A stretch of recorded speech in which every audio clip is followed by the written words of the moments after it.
কর্তাবাবু কিনছিলেন সবজি, তো বাঁধাকপিটা কি বিশাল বড়। বন্ধুরা স্নান টান সেরে চলে এলাম, চুলটা আসছে, একটু সিঁদুরটা পরে রান্না করতে যাবো। ভাতটা বসিয়ে দিয়ে গেছিলাম, ভাতটা আর একটুখানি বাকি আছে, নামাবো। ভাতটা দিয়ে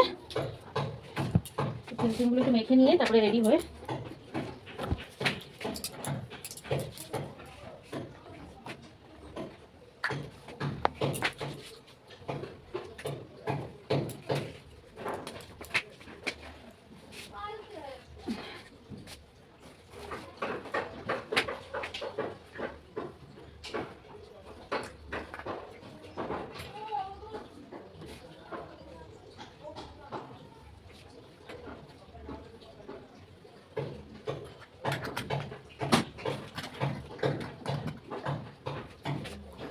চলো দেখি।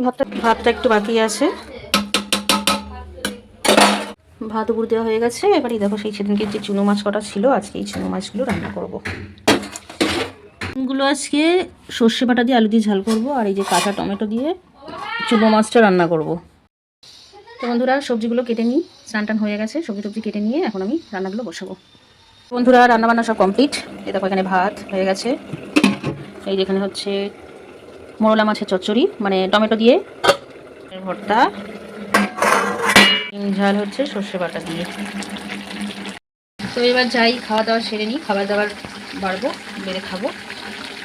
কর্তাবাবুর ভাত রেডি, এই যে বেগুনের ভর্তা, এই যে টক মোরলা মাছ দিয়ে টমেটো দিয়ে, আর এই যে শিম ঝাল।